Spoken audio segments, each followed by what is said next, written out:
नमस्कार। Millets school on air इस कार्यक्रम के नए अंक के साथ हम हाजिर हैं। मध्य प्रदेश राजमाता विजयराजे सिंधिया कृषि विश्वविद्यालय ग्वालियर, इफ्को, नाबार्ड और नाहिप ने इस कार्यक्रम को प्रायोजित किया है और ये एक अभिनव आयोजन है क्योंकि वर्ष 2023 को मिलेट ईयर के रूप में मनाया जा रहा है पूरी दुनिया में। इसी वजह से इसके लिए जागरूकता की बेहद आवश्यकता है। इसी जागरूकता के क्रम में आप हर हफ्ते ये कार्यक्रम देख रहे हैं, सुन रहे हैं और इसी क्रम में आज हमने विषय रखा है आदिवासी क्षेत्रों में श्री अन्न उत्पादन की स्थिति और संभावनाएं। इस विषय पर बातचीत करने के लिए हमारे साथ हैं डॉक्टर इंदर सिंह तोमर।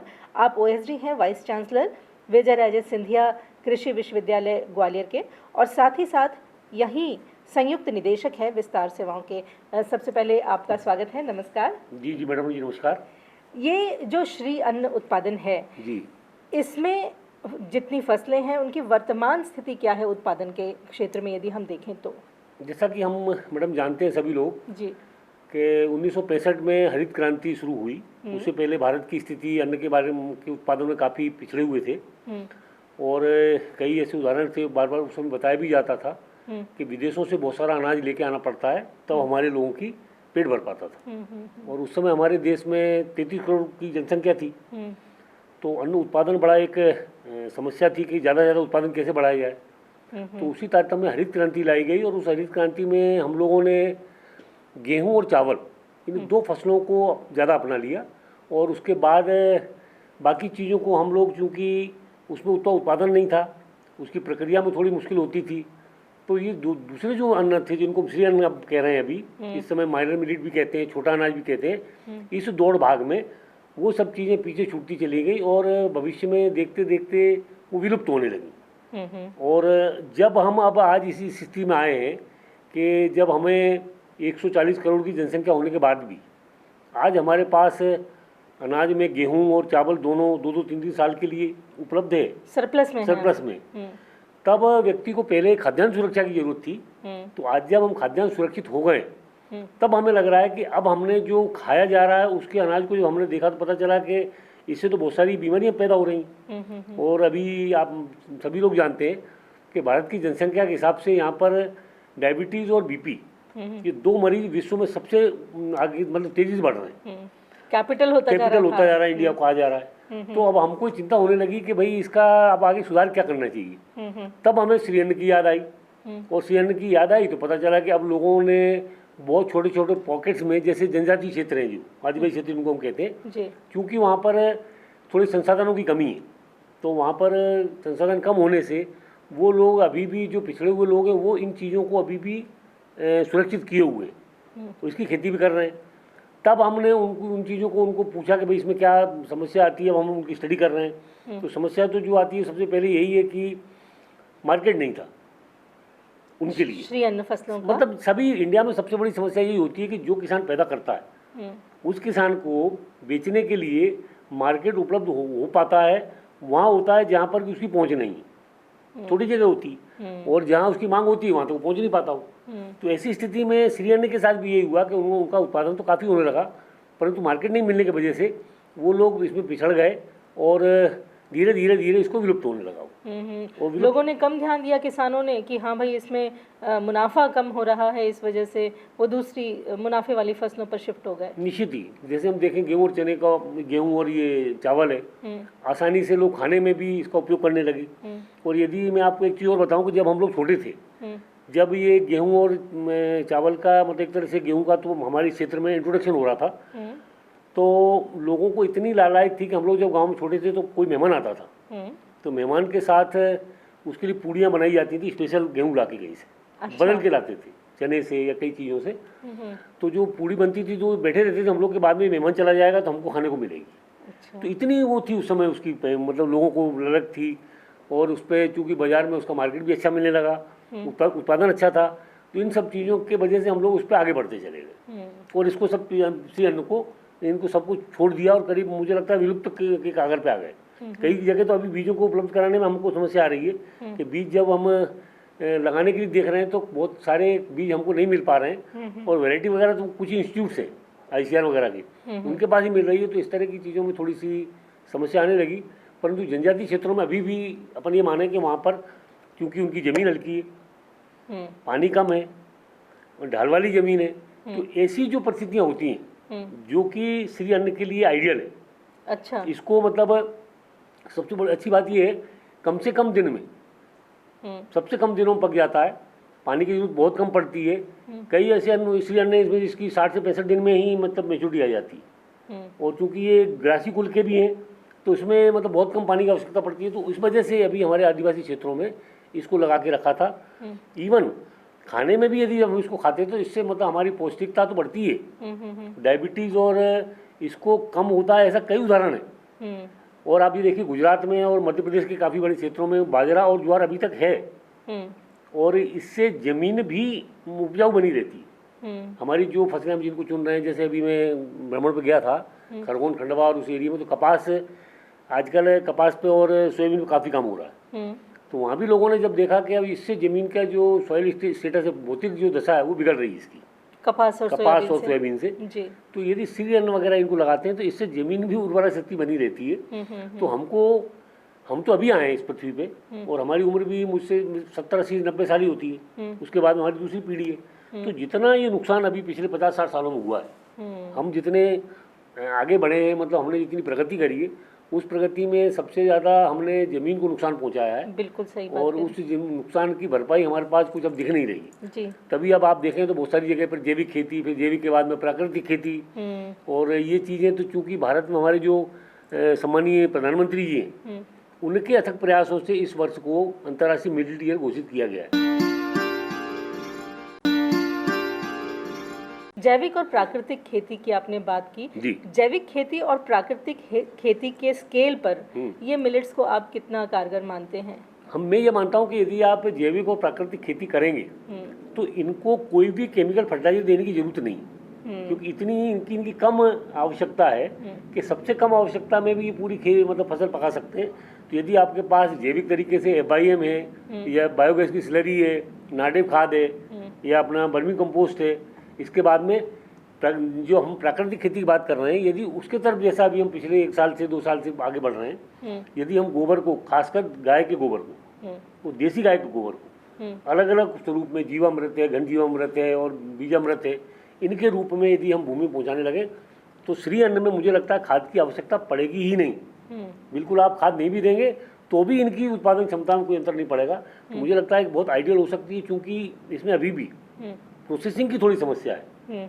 क्योंकि यदि प्रोसेसिंग में होने लगे, वो गांव में जैसे मैंने पहले भी मतलब आप बात कर रहे थे अपन कि हमारे जो भगवान बलराम है उनके 2 हथियार थे, एक हल है और एक मूसल है जी। तो उन्होंने तब, आज मानिए करीब 5000 साल से पहले पुरानी बात है जी। उन्होंने वो दोनों सिंबल इसलिए दिए थे कि खेती में खाली हम उत्पादन पे ही ध्यान नहीं दें, यदि हम उसको प्रोसेस करने लगे, क्योंकि उस समय कम मात्रा में होता था उत्पादन, तो जो मूसल होता था गांव में, जो ओखली बनी रहती थी, उस मूसल से हम सभी तरह की चीज़ें निकाल लेते थे।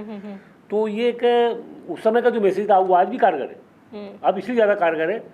अभी किसान की समस्या ये आ रही है कि जितना भी उत्पादन वो कर रहा है, चाहे वो किसी भी चीज़ का हो, फल हो, सब्जियाँ हो, अनाज हो, यदि वो उस रूप में बाजार में जब तक नहीं लाएगा, जब तक वो किसान मतलब किसी भी व्यक्ति के लिए रेडी टू ईट, सीधे खाने के लिए काम में नहीं आएगी, तब तक किसान का भला नहीं हो पाएगा। और हम लोग जो अभी ये जो कृषि के 3 कानून आए थे उसमें भी प्रावधान किया गया था कि जो FPOs हैं, अभी भी जो गवर्नमेंट कह रही है, उन FPOs के द्वारा यदि बना के बड़े बड़े ग्रुप में उत्पादन लागत कम की जाए और उस चीज़ को उस रूप में प्रस्तुत किया जाए जिस रूप में उपयोग में किया जाता है। तो ये जो हमारा व्यापारी वर्ग है वो सिंपल से यही करता है कि हमने जैसे गेहूं पैदा किया, उसको आटा बना के, मैदा बना के और थूली बना के बेच रहा है। तो खेत से थाली तक का जो सफ़र है इन मिलेट्स का, यदि आसान हो जाए तो किसान को भी फ़ायदा होगा और जो कंज्यूमर है, जो उपभोक्ता है, उसको भी आराम होगा और किसान को मुनाफा भी ज़्यादा होगा।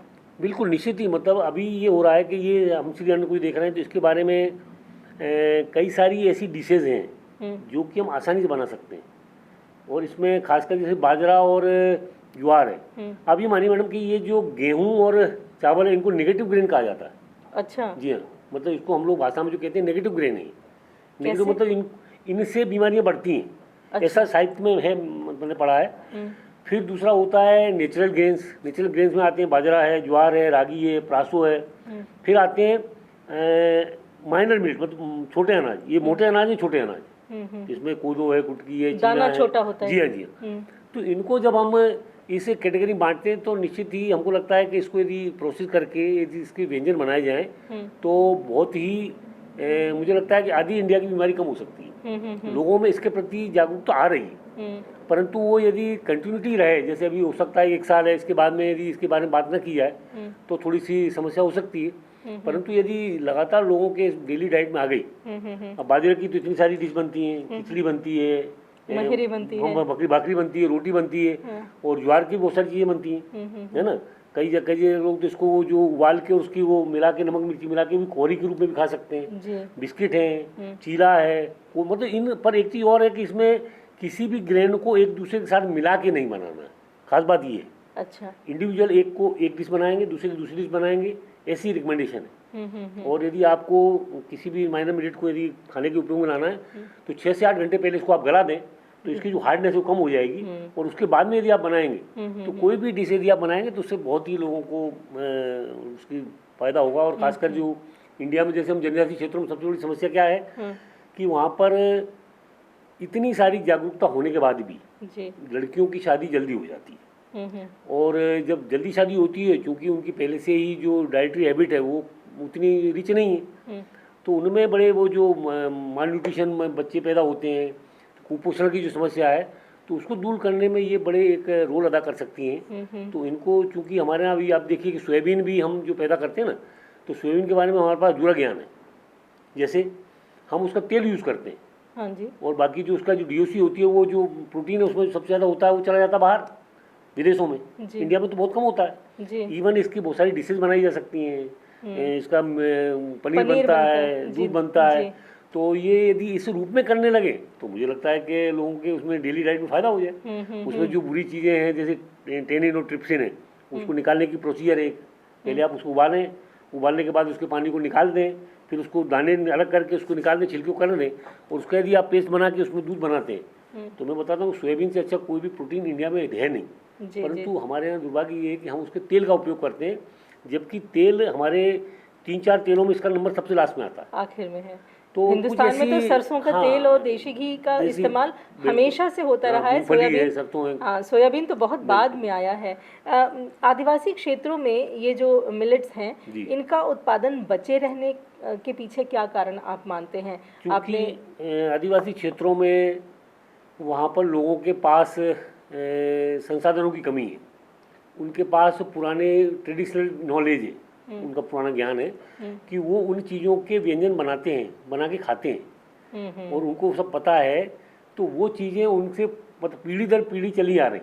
वो जो पुरानी परंपरा है ना, वहाँ पे अभी आप जाके देखेंगे तो विवाह का ज़माने की हवा नहीं लगी। हाँ, अभी हवा नहीं लगी है। और हम भी ये मानते हैं कि हम भी जब गांव बाजार में सब्जी लेने जाते हैं तो ऐसे व्यक्ति से सब्जी लेके आते हैं जो कि सबसे कोने में बैठा हो और जिसके पास लगेगा, इसके पास मतलब दवाई के बारे में जानकारी नहीं है। तो भी ऐसी स्थितियाँ अभी जनजातीय क्षेत्रों में हैं, क्योंकि अभी वहाँ पर ऐसे काफ़ी बड़ी संख्या में लोग हैं। और हमारे पास झाबुआ, जैसे मैं वहाँ जो पोस्टेड हूँ, वहाँ तो करीब 97% ट्राइब्स हैं। अच्छा जी, तो बहुसंख्यक हैं, और उनमें से भी जो इंटीरियर वाले लोग हैं तो उनके हम लोग संपर्क में जाते हैं और उनको ये बता रहे हैं कि भैया आप इन चीज़ों को बढ़ाएं। और कुछ NGOs हैं, उनके साथ हम लोग मिलके हर साल कुछ एग्जीबिशन या छोटा सा किसान मेला करके, जिसमें डिस्ट्रिक्ट हेड्स को भी और वहाँ के लोगों को बुला के बताते हैं। और इसके साथ ही साथ जैसे झाबुआ की एक विशेषता है कि वहाँ पर एक मुर्गा होता है जो कि अपने एक विशेष गुण के कारण पहचाना जाता है, जिसको हम कहते हैं कड़कनाथ जी। और उसका ओरिजिनल होता है कालामासी है। और कालामासी होने की वजह से वो पूरे इंडिया में, और अभी तो ये मानिए आप एक ऐसी टेक्नोलॉजी जो झाबुआ से हमने पूरे भारत के हर राज्य में भेजी। हमारे पास अभी डिमांड पूरे इंडिया से आती है, हम उसके बच्चे पैदा कर रहे हैं, प्योरिटी मेंटेन कर रहे हैं। उसमें खासियत ये है कि उसमें फैट परसेंट बहुत कम है, कोलेस्ट्रॉल बहुत कम है, अच्छा, और प्रोटीन परसेंट ज़्यादा है। और इवन ये जो अभी कोरोना के समय पे जब लोगों में इम्यूनिटी के बारे में बड़ी सारी बातें हुई, तो हमने कई सारे लोगों को, हमारे जो मित्र थे, जैसे कुछ लोग प्रिंट मीडिया से और इससे भी हैं, वो लोग भी हमारे पास आए। तो उन लोगों को हमने, जो मांसाहारी लोग थे, उनको उसको सेवन करने के लिए दिया। तो ऐसे कई उदाहरण है, उसका हम डॉक्यूमेंटेशन नहीं कर पाए कि उनकी रिकवरी बहुत फास्ट हुई, अच्छा, शाकाहारी लोगों के बजाय। अच्छा। उसको यदि आप सूप के रूप में या किसी रूप में, तो झाबुआ में उसका जीआई टैग मिला हुआ। अच्छा अच्छा। कड़कनाथ का। तो उसको हमने पूरे इंडिया में मतलब हर स्टेट में भेजा, और अब इतनी सारी उसकी हो गई तो उसका फ़ायदा वहाँ के लोगों को हो रहा है। गवर्नमेंट भी उस पर अभी काफ़ी काम कर रही है, और मध्य प्रदेश शासन ने उसको 1 डिस्ट्रिक्ट 1 प्रोडक्ट के रूप में लिया हुआ है, झाबुआ के और लिए। आउटलेट वहाँ स्टार्ट कर दिए हैं। इंदौर और भोपाल में भी आउटलेट स्टार्ट किए हैं, जहाँ से कि वो सबकी पहुँच में आए। जी बिल्कुल। तो ये चीज़ें हैं कुछ वहाँ की विशेषता, जैसे एक मक्का की 2 वेराइटी हैं जो कि ट्रेडिशनल है। एक जिसको कहते हैं दूध मोगर। दूध मोगर का मतलब होता है कि उसमें दूध जैसा स्वाद है। और वो मतलब रेंट रेसेस मतलब पुरानी वहीं की जाती हैं। एक साठी मक्का है, उड़द है, एक जिसको तिलिया उड़द कहते हैं, जिसको तेल जैसा होता है ऊपर, और एक भूरा उड़द होता है। इनमें जब हम खाते हैं तो वहाँ का एक जो ट्रेडिशनल फूड था दाल पानिया, तो उसमें ये जो पल्सेस हैं, भले ही पर ग्रेन्स है, मक्का भी इस मोटे अनाज में आती है, तो इसके काफ़ी लोगों में अभी पुरानी प्रजातियों को बचा के रखा है। और इसको हमने अभी NBPGR जो दिल्ली में, वहाँ पर कुछ प्रजातियों को भेज के उनको रजिस्टर्ड भी करवाया है। ये जो जनजातीय क्षेत्र हैं जहाँ ये सब चीज़ें बची हुई हैं, कौन कौन से मिलेट्स वो लोग उगाते हैं, और क्या जैसे आपने कड़कनाथ के लिए जीआई टैग हासिल किया है, इसी तरह से किसी मिलेट के लिए भी क्या आप लोग कोशिश कर रहे हैं? अभी मुख्य रूप से वहाँ से कोदो है, कुटकी है और रागी है, और कुछ जगह पर किसान राजगीरा भी कर रहे हैं। राजगीरा भी माइनर मिलेट्स में आता है, जिसकी हम लोग नवरात्रि में वो जो आटा बना के खाते हैं ना, जी जी जी, सिंगाड़े और राजगीरे का, तो वो भी माइनर मिलेट का एक हिस्सा है। तो वहाँ कुछ एरिया में इसको कर रहे हैं लोग। अब क्योंकि हो यही रहा था कि उन्हें बेचने के लिए बहुत सारे प्रयास करने पड़ रहे थे, क्योंकि आसानी से मार्केट नहीं मिलता था।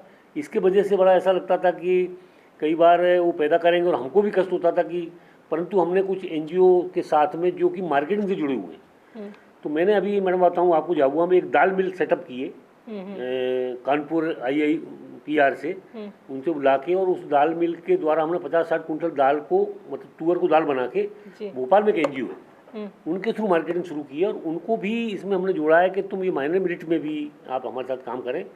और इसकी पैकिंग 250-250 ग्राम की स्टार्ट करके, और हमने पिछले 1 साल से शुरुआत करी है भोपाल में, वहाँ पर NGO में, या 1-2 जगह वहाँ भोपाल में, इंदौर में जैविक हाट के नाम से भी एक शिव गंगा एक NGO है जो कि झाबुआ में, और वहाँ के जो एक शर्मा जी उनको भी पद्मश्री मिला हुआ है। अच्छा। तो वो हम लोगों ने उनके साथ जैविक उत्पाद प्लस ये जो अनाज है जी, तो उनको वहाँ से एक ग्रुप बना हुआ है, जिसको और दूसरे ग्रुपों के साथ जोड़ के इस तरह का प्रयास कर रहे हैं कि आगे आने वाले समय में लोगों को इसके बारे में पता चले। कई सारे जो मॉल्स होते हैं उनमें यदि आप ये 250-250 ग्राम की पैकिंग में रखेंगे तो लोग इसको ले जाके, और बाकी नेट पे अवेलेबल है इसकी जानकारी कि आपको कैसे इसको प्रोसेस करके क्या क्या चीज़ बनानी है। तो ऐसी चीज़ें कर रहे हैं, पर उसको जैसे ही उनको फ़ायदा होने लगेगा तो कोई भी चीज़ किसी को बताना थोड़ी पड़ेगी। एक वैज्ञानिक के तौर पर और कृषि विश्वविद्यालय से जुड़े होने के नाते आप क्या मानते हैं कि इन मिलेट्स के उत्पादन में और इसके वितरण में आगे आने वाले समय में क्या संभावनाएं हैं? जैसे मध्य प्रदेश शासन ने इस साल मिलेट ईयर के रूप में उन्होंने एक अच्छा प्रयास ये किया है कि सभी मिलेट्स के बारे में बहुत सारी एकदम जानकारी न देने के बजाय डिस्ट्रिक्ट वाइज उन्होंने तय कर दिया है। जैसे बाजरा अलीराजपुर में, ज्वार झाबुआ में है, क्योंकि यहाँ पहले से 8-10 साल पहले तक ये क्रॉप थी, एग्जिस्ट कर रही थी। अच्छा। स्टिल, और अलीराजपुर में अभी भी बाजरा है। हो ये रहा था कि वो फिर धीरे धीरे इन चीज़ें, ये सोयाबीन है, ये सब उसको क्रॉस करती जा रही थी, मतलब उनको ज़मीन को एक्वायर कर रही, खत्म कर रही थी, मुनाफे वाली फसलें अपनाते जा रहे हैं। तो इन चीज़ों को अब लगाना, अब जैसे ज्वार में इनमें कई में समस्या ये आती है कि यदि कहीं हम 100 खेतों में से 2 खेत में ज्वार लगा दी, तो जब ये इसमें दाना बनेगा और वो मेच्योरिटी के आसपास आएगा, दूध भरेगा उसमें आके, तो उस समय बर्ड्स बहुत आती हैं। वो बर्ड्स आती है, वो पूरे खेत को मतलब आप कुछ दिनों में खत्म कर देंगे, आप बचा ही नहीं सकते। तो ग्रुप अप्रोच में जैसे कोई काम किया जाता ना, तो ऐसे ये कहा गया है कि आप क्लस्टर बनाएं इनके, और क्लस्टर बना के और वहाँ पे उस चीज़ का प्रोडक्शन करें, और प्रोडक्शन के बाद डिस्ट्रिक्ट लेवल पे एक हेल्प डेस्क बनाई जाएगी, जो कि इन जो भी मोटा अनाज है या माइनर मिलेट से छोटे अनाज है, इनका नेशनल लेवल पे या स्टेट लेवल पे ये बताया जाएगा हमारे पास इतना अवेलेबल है और हम कहीं भी इसको दे सकते हैं। तो कलेक्ट्रेट में हमने एक बताया, उनको वो कराया कि आप एक हेल्प डेस्क बनाएं जहाँ पर ये सारी जानकारी तय की जाए कि यहाँ पर ये पूरे ज़िले में ये इतनी इतनी चीज़ें यहाँ पर हैं और इसको हम आगे बढ़ा सकते हैं। तो ये एक तरीका हो सकता है, क्योंकि किसान के तो प्रयास सीमित है, उनके FPO बनाने के बाद भी उनकी पहुंच बहुत कम होती है। और वैसे आजकल ये जो मोबाइल का ज़माना है तो इसमें कई सारी चीज़ें ऑनलाइन हैं, यदि आप चाहें तो अब डिमांड यदि इसमें करें या अपना वो ऐप बना के भी लोग बना सकते हैं, जिससे कि लोग आपसे अप्रोच कर सकते हैं। जैसे हमारे वहाँ कुछ किसान हैं जिनको हमने आम का बगीचा लगवाया था जी, तो उसमें जो 2-3 किसान इतने होशियार निकले कि उन्होंने अपना ऐप बना के उसको सेल करना शुरू कर दिया, उनके पास डिमांड आने लगी और वो 5 किलो 10 किलो आम पैक करते हैं, छोटे बड़े 2-3 पैकिंग में, और उसके ऊपर लिख देते हैं कि खोलने की तारीख कौन सी पकने की।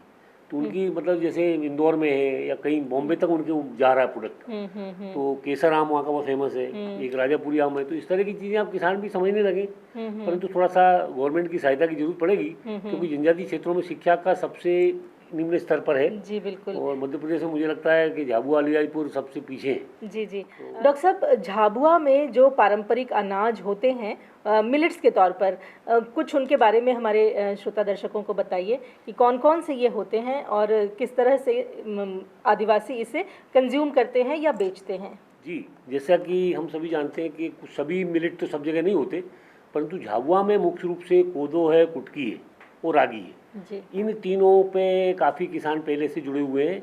और बाजरा और ज्वार तो चूँकि मोटे अनाज में है और मोटे अनाज का वो मतलब हिस्सा है, तो वो 5 फसलें करीब करीब वहाँ पर हो रही हैं। और इसमें भी जो हमने चुना था, एक मेघनगर विकास खंड है और एक थांदला विकास खंड है। इन 2 विकास खंडों में जो इंटीरियर एरिया था उसमें हम लोगों ने किसानों को चुना और वहाँ पर इनकी पिछले करीब चौथा साल है हमारा ये, बाई चांस हम उस एनजीओ से जुड़े हुए थे, तब हमें ये नहीं पता था कि अंतर्राष्ट्रीय मिलेट ईयर घोषित होने वाला है। तो उनके पास बीज भी पर्याप्त मात्रा में है, तो हम अपने यहाँ झाबुआ कृषि विज्ञान केंद्र फार्म पे भी क्रॉप कैफेटेरिया लगाते हैं, जहाँ पर पूरे ज़िले से और किसानों के अलावा डिस्ट्रिक्ट के जितने भी ऑफिसर्स हैं, कलेक्टर वगैरह हैं, उन सबको बुला के, कृषि विभाग के लोगों को बुला के और दिखा रहे हैं कि जिससे कि लोगों में उसके प्रति और रुझान बढ़े।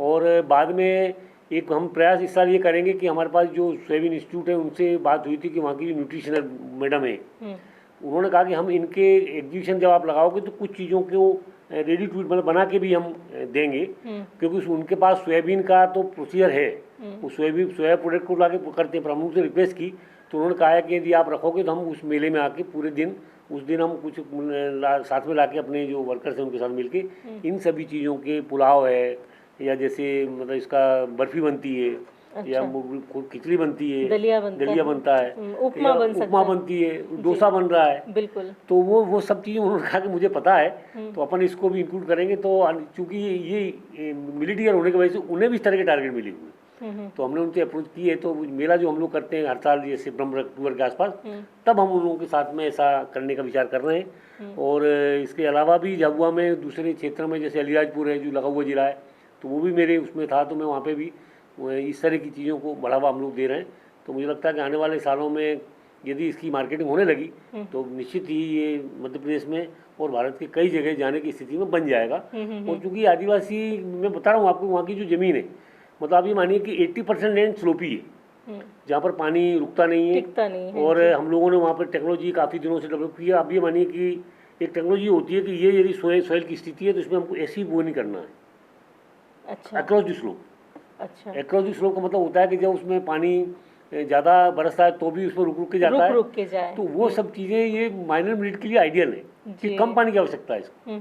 तो ये इतने से कम पानी में हो रही, उसका कारण ये भी है कि उनके पास और कोई ऑप्शन नहीं था। एक कुल्थी भी होती है, हॉर्स ग्राम कहते हैं जिसको, कुल्थी एक दाल होती है, उसको पथरी में बड़ी आइडियल उपयोग में लाई जाती है। तो वो भी हमारे अलीराजपुर ज़िले में है और वो मुश्किल से 55 से 60 दिन में पक के तैयार हो जाती है और उसको हम लोग जुलाई 15 के बाद लगाते हैं।